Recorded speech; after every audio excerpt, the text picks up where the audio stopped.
अस्मदाचार्यपर्यन्तां यतिशेखरमध्यमां लक्ष्मीवल्लभपर्यन्तां वन्दे गुरुपरम्पराम् ஆழ்வார்கள் வாழி அருளிச் செயல் வாழி தாழ்வாதுமில் குறவர்தாம் வாழி ஏழ்வாறுமுய்ய அவர்கள் உரைத்தவைகள்தாம் வாழி செய்யமறை தன்னுடனே சேர்ந்து அகலகில்லே நிறையுமென்னு அலர்மேல் மங்கை உரை மார்பா நிகரில் புகழாய் உலகம் உன்னுடையாய் என்னையாழ்வானே நிகரிலமரர் முனிக்கணங்கள் விரும்பும் திருவேங்கடத்தானே புகழொன்னில்லா வடியேன் உன் அடிக்கீழமர்ந்து புகுந்தேனே அகில புவன ஜன்மஸ்தேம பங்காதிலீலே வினத விவிதபூத உராதரக்ஷைகதீக்ஷே ஸ்ருதிசிரசி விதீப்தே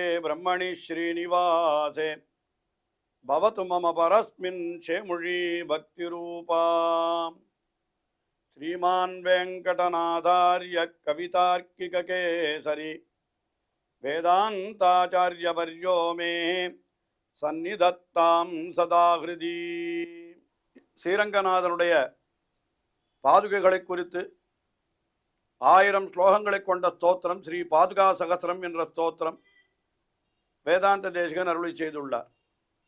இந்த ஸ்தோத்திரத்திலே பாதுகையினுடைய பெருமைகள் பலவாறு எடுத்துரைக்கப்படுகின்றன என்று நாம் பார்த்து வருகிறோம். அதிலே இப்பொழுது 69வது ஸ்லோகம். இந்த 69வது ஸ்லோகத்திலே என்ன தெரிவிக்கிறார் என்னால், எம்பெருமானுடைய அந்த வைத்து அஞ்சல் என்ற கை என்கிற அபயஹஸ்தம், இந்த பாதுகை அலங்கரிக்கின்றதாயுள்ள எம்பெருமானுடைய திருவடிகள், இவை இரண்டும் தான் நமக்கு தஞ்சம் என்று எல்லாரும் நினைக்கிறார்கள். 2 விஷயங்கள் தான் நாம் எப்பொழுதும் நாம் நெஞ்சிலே கொள்ள வேண்டியது. அந்த எம்பெருமானுடைய வைத்து அஞ்சல் என்ன கை என்னால் என்ன அர்த்தம்? அப்படி கையை வைத்து கொண்டு நீங்கள் கவலைப்படாதீர்கள், உங்களை நான் ரட்சிக்கிறேன் ரட்சிக்கிறேன் என்று சொல்லுகிறான். அப்படி ரட்சிப்பதற்கு நாம் செய்ய வேண்டிய காரியம் என்ன? அவனுடைய திருவடிகளை நாம் பற்றுவதுதான். அதைத்தான் இந்த திருக்கையும் இந்த திருவடிகளும் தான் நம்மை ரட்சிக்கின்றன என்றுதான் பெரியவர்கள், விஷயம் தெரிந்தவர்கள் கொள்ளுகிறார்கள் என்று இப்படியாக இந்த ஸ்லோகத்திலே தெரிவிக்கிறார்.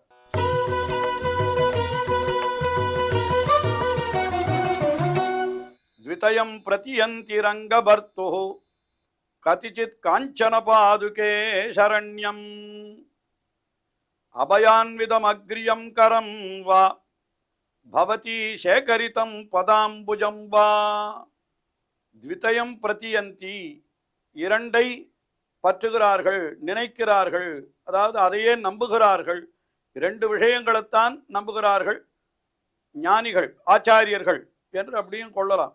எதை என்று கேட்டால், கதிச்சித் காஞ்சன பாதுகே சரண்ய ரங்கபர்த்து சரண்யம் காஞ்சன பாதுகே என்கிறார். அதாவது எம்பெருமானுடைய பாதுகை என்கிறது பொன்மயமான பாதுகை. அது என்ன, எதை, எந்த 2ஐ? ரங்கபர்த்து, அந்த திருவரங்கம் பெரிய கோவிலிலே எழுந்தருள் இருக்கிறானே அந்த எம்பெருமான், அவனுடைய முன்னாலே இருக்கிறதான எது என்னால் முதல்ல ஒரு விஷயம் சொல்லுகிறார். அபய அன்விதம், அபயான்விதம் அக்ரிமம் கரம். அபயான்விதம், அபயத்தோடு கூடியதாய், அபயமுத்திரையோடு கூடியதாய் இருக்கிறது. இந்த முத்திரைக்கு அபயம், அதாவது பயப்படாதே, பயம் என்கிற சொல்லுக்கு எதிர்ப்பதன்தான் அபயம். அபயம் என்னால் என்ன? பயம் இல்லாமை. அந்த பயம் இல்லாமையை உண்டாக்குகிற திருக்கை இது. என்ன, இந்த கை இப்படி யாராவது ஒருத்தர் கஷ்டப்பட்டு கொண்டிருக்கிற பொழுது கவலைப்படாதே நான் இருக்கிறேன் என்று சொல்லுகிற பொழுது இந்த கையை இப்படித்தான் காண்பிக்கிறார்கள். அதை எம்பெருமான் காட்டுகிறான் நமக்கு. இப்படி கையை வைத்து கொண்டிருக்கிறானே, இது என்னன்னா வைத்து அஞ்சல் என்ற கை, அஞ்சேல் என்று எம்பெருமான் அப்படி சொன்னதாக பெரியாழ்வார். அப்படி நீ அந்த கையை எனக்கு அஞ்சேல் என்று கை கவியாய் என்று எம்பெருமானை பிரார்த்தித்து கொண்டார். அதனால தான் அதுக்கு அஞ்சல் என்ற கை. அந்த அஞ்சல் என்ற கையை நாம் பற்றுவதற்கு என்ன செய்ய வேண்டும்? அஞ்சலியை செய்ய வேண்டும். அவ்வளோதான். அஞ்சலி என்கிற காரியத்தை நாம் செய்தோமானால் அந்த அஞ்சல் என்ற கை நமக்கு உபயோகப்படுகிறது. அது ஒரு பக்கம் இருக்கட்டும். அடியார்கள் எதை முக்கியமாக பற்றி இருக்கிறார்கள்? 2 விஷயத்தை தான் சொல்லுகிறார். எந்த 2 விஷயம்? அதுல ஒரு விஷயம் எது என்று கேட்டால், இந்த அபயமுத்திரையோடு கூடியிருக்கிற ஒரு திருக்கை என்று இந்த முதல்ல நம்பெருமாளுடைய திருக்கை என்று நாம் பார்ப்போமானால், இப்படி கையை வைத்துக்கொண்டு நம்பெருமாள், அதாவது ஸ்ரீரங்கத்திலே எழுந்தருள் இருக்கிற உற்சவர், அவர் இப்படித்தான் எழுந்தருள் இருக்கிறார். இப்போ அதை பற்றுகிற அபயான்விதம் அக்ரிமம். அக்ரிமம்னா அது முன்னால வந்து நிற்கிறது, அப்படி கை அப்படி கொஞ்சம் சற்று நீண்டு இருக்கிறது, அது ஒரு வழியும் சொன்னார். அக்ரிமம் கரம் வா, அந்த திருக்கையும். அதுக்கு மேலே அடுத்தது என்னன்னா சேகரித்தம் பஜாம் புஜம் வா, அது தலையில இருக்கிறதான நம்முடைய தலைக்கு அலங்காரமாக பண்ணப்பட்டதா இருக்கின்ற அந்த பதாம்புஜம், தாமரை போன்ற திருவடிகள் என்று சொல்லுகிறார். தாமரை போன்ற திருவடிகள். அப்படிப்பட்ட இந்த இரண்டிலே, அதாவது எம்பெருமானுடைய திருவடிகள், எம்பெருமானுடைய அந்த அபயக்கரம், அபயக்கரத்தை பற்றி சொல்லுகிற பொழுது ஏற்கனவே அவர் ஞாசத்திலக்கம் என்கிற ஒரு கிரந்தத்திலே வேதாந்த தேசிகனே என்ன அருளி செய்திருக்கிறார் என்னால் அவர் சொல்லுகிறார். அதாவது எம்பெருமானுடைய திருக்கை பராசரப்பட்டர் அனுபவிக்கிற பொழுது அவர் வேறு விதமாக தெரிவிக்கிறார். பொழுது ஞாச திலக்கத்திலே வேதாந்த தேசிகன் அருளி செய்கிற பொழுது பிராய பிரபதனே பும்சாம் பௌனப்புண்யன் நிவாரயன் அது சொல்லுகிறார். அவ்யாத் அபயமுத்ரிதா, அவ்யாத் அபயமுத்ரிதா, இந்த அபயமுத்திரையாலே என்ன சொல்லுகிறான், மறுபடியும் மறுபடியும் வந்து அந்த ஸ்ரீரங்கநாதனுடைய திருவடிகளிலே விழுந்தால் அது பௌன புண்ணியன் நிவாரயன், மறுபடியும் மறுபடியும் நீ பிரபத்தி பண்ண வேண்டாம், நீ ஒரு தடவை பண்ணினதே போதும் என்று இப்படி தன்னுடைய கையாலே இப்படி காட்டுகிறான் என்று. பிராய பிரபதனே பும்சாம் பௌன புண்ணியன் நிவாரயன், புனப்புனகா நீ பண்ண வேண்டிய அவசியம் இல்லையே என்று அவன் தடுப்பது போல அவனுடைய திருக்கை, உனக்கு என்னுடைய அஞ்சல் என்ற கை இருக்கிற பொழுது நீ ஏன் கவலைப்படுகிறாய், விசாரப்படுகிறாய் என்று நம்மை காட்டுவது போலத்தான் அவனுடைய அந்த அஞ்சலியை வைத்திருக்க, அதான் அபயஹஸ்தத்தை வைத்திருக்கிறான் என்று இப்படி ஞாச திலக்கத்திலே வேதாந்த தேசிகன் அருளி செய்தார். அந்த எம்பெருமானுடைய திருக்கைகள், அவன் என்ன பண்றான், அந்த திருக்கைகளை கொண்டு, திருக்கைகளை மட்டும் பத்ததில்லை, பின்ன என்ன அந்த திருக்கைகளோடு கூட எம்பெருமானுடைய திருவடிகள் அதையும் சேர்த்து பத்துகிறோம். தாமரை பூ போலே இருக்கக்கூடிய அந்த திருவடிகள் என்று சொல்றார். அந்த திருவடிகளையும் சேர்த்து பத்தினால் இது ரெண்டு தான் நம்மை காப்பாற்றுகிறது என்று ஞானிகள் எல்லாம் நினைத்திருக்கிறார்கள் என்று அந்த விஷயத்தை தெரிவித்தார். திருவேங்கடமுடையான் அவரை பற்றி சொல்லுகிற பொழுது அவருடைய திருக்கை, இப்ப திருவல்லிக்கேணியில ஸ்ரீ பார்த்தசாரதி பெருமாள் அவருடைய இடது திருக்கரம் கூட இப்படி கீழே காண்பித்து கொண்டு இப்படி இருக்கிற திருக்கை, அது திருவேங்கடமுடையான் வலது திருக்கையிலே அப்படி இப்படி தன்னுடைய திருவடிகளை காட்டி கொண்டு இருக்கிறார். அந்த திருவடிகளை காட்டுகிற பொழுது அதற்கு கூட என்ன சொல்லுகிறார், அந்த இடத்திலையும் இதே அர்த்தத்தை தான் சொல்லுகிறார். தன்னுடைய திருவடிகளை காட்டி இதை பற்றி என்று அந்த கைகளாலே காட்டுகிறான் என்று சொல்லுகிறார். ஆக நாம் திருவடிகளை பற்றி நாம் எழுந்தோமானால் நம்மை ரட்சிப்பதாக எம்பெருமான் இப்படி அபயக்கரத்தை காட்டுகிறான் என்கிறதுதான் இந்த ஸ்லோகத்திலே நமக்கு தெரிவிக்கப்படுகிற ஒரு கருத்து. ஆக என்ன சொல்றார், இந்த உலகத்திலே தான் ஞானிகளாக இருக்கிறவர்கள், மகான்கள் என்ன பண்ணா, ஹே பாதுகையே, உன்னாலே வகிக்கப்பட்ட பெருமாள் திருவடியையும் பயப்படாதே என்று காட்டுகின்ற வலது திருக்கரத்தையும் சேவித்து என்ன நினைக்கிறார்கள் என்னால், நமக்கு நிச்சயமாக இதுதான் நல்ல கதி உண்டு என்று இதைத்தான் பற்றி இருக்கிறார்கள், கவலை இல்லாமல் இருக்கிறார்கள் என்று சொன்னார். இது ஒவ்வொரு ஸ்லோகத்திலையும் ஆழ்வாரையும் சேர்த்து அனுபவிக்க வேண்டும். சில சமயம் அது நமக்கு மறந்து விடுகிறது, ஞாபகம் வைத்துக் கொள்ள வேண்டும்.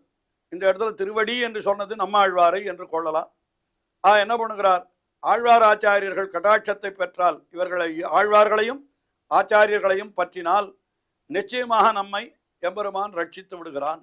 நமக்கு கவலையற்று இருப்பதற்கு காரணம் நமக்கு வழிகாட்டியாக ஆழ்வார்கள் ஆச்சாரியர்கள் இருப்பதுதான் என்று இப்படி கூட நாம் இதில் முக்கியமாக இந்த இடத்துல திருவடி என்று சொல்லுவது நம்மாழ்வாரையே என்று கூட நாம் கொள்ளலாம். அதனால அந்த அர்த்தம் இந்த ஸ்லோகத்திலே தெரிவிக்கப்பட்டதாக கருதுவோம். அடுத்தபடியாக அடுத்த ஸ்லோகத்தில் இந்த ஸ்லோகத்தில் நமக்கு ஒரு சின்ன கேள்வி எழலாம். ஞானிகள் எல்லாரும் எம்பெருமானுடைய அபயக்கரத்தை தஞ்சமாக நினைத்திருக்கிறார்கள், எம்பெருமானுடைய திருவடிகளை தஞ்சமாக நினைத்திருக்கிறார்கள், ரெண்டத்தான் தஞ்சமாக நினைத்திருக்கிறார்கள் என்று தெரிவித்தார். துவய மந்திரத்திலே கூட சரணவு சரணம் பிரபத்யே என்று திருவடிகளை சரணம் பற்றுகிறேன் என்று தானே இருக்கிறது. அதுல பாதுகை எங்கே வந்தது என்று நமக்கு கேள்வி எழலாம். பாதுகைகள் வேறு, திருவடி வேறு அல்ல என்பதை நாம் சொல்லவில்லை, ஏற்கனவே சொல்லியிருக்கிறார் என்று பரதாழ்வான் சொல்லியிருக்கிறான். ஸ்ரீராமாயணத்திலே பரதாழ்வான் சொன்னதாக அந்த வால்மீகியே நமக்கு எடுத்து காட்டியிருக்கிறார். அதனால பாதுகைகளும் திருவடிகளும் ஒன்றுதான் என்று அந்த அர்த்தத்தை இந்த 70வது ஸ்லோகத்திலே தெரிவிக்கிறார் நமக்கு வேதாந்த தேசிகன்.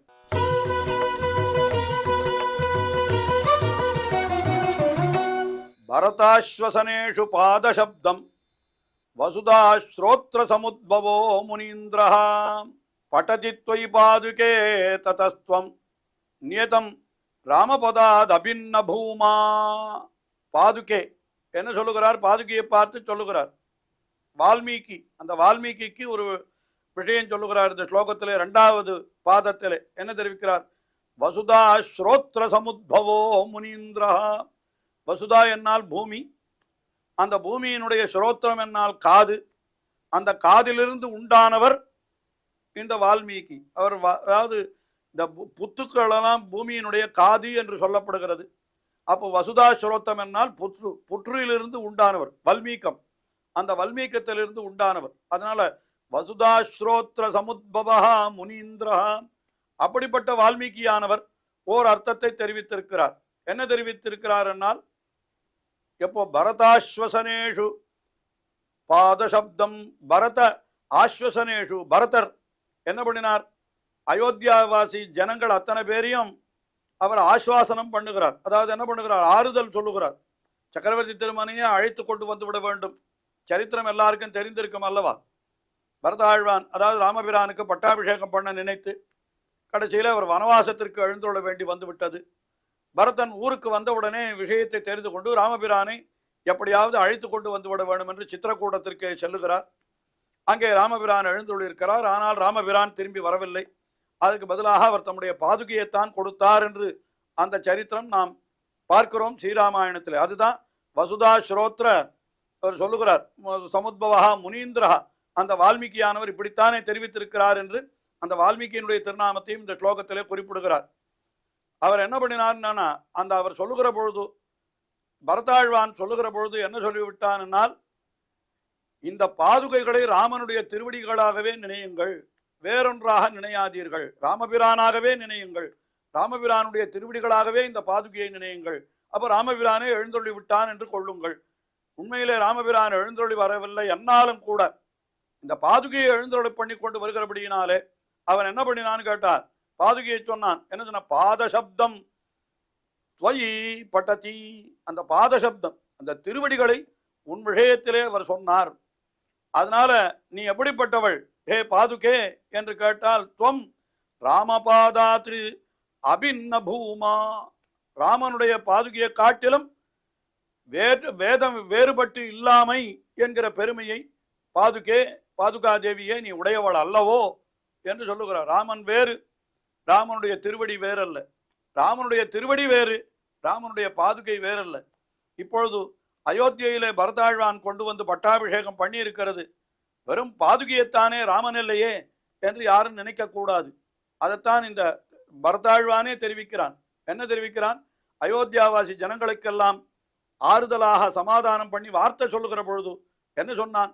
இந்த பாதுகையை ராமனுடைய திருவடி என்றே கொள்ளுங்கள் என்று சொன்னான் என்று வால்மீகி ஸ்ரீராமாயணத்திலே எடுத்து காட்டப்படுகிறது.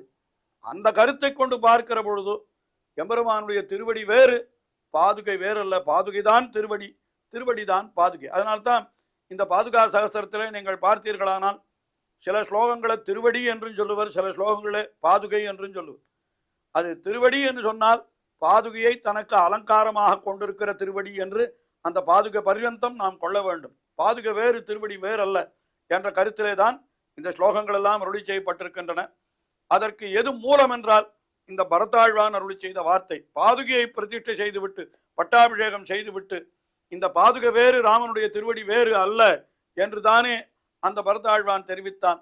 அப்ப பாதுகை தான் திருவடி, அப்ப திருவடி தான் பாதுகை என்று அந்த கருத்தை இந்த ஸ்லோகத்திலே நமக்கு அழகாக காட்டி அருளினார் வேதாந்த தேசிகன். தொடர்ந்து அனுபவிப்போம். ஸ்ரீயக்காந்தாய கல்யாண நிதயே நிதயேர்த்தினாம் ஸ்ரீவேங்கட நிவாசாய ஸ்ரீனிவாசாய மங்களம்.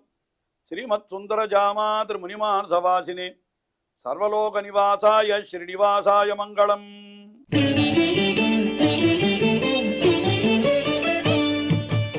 ஓ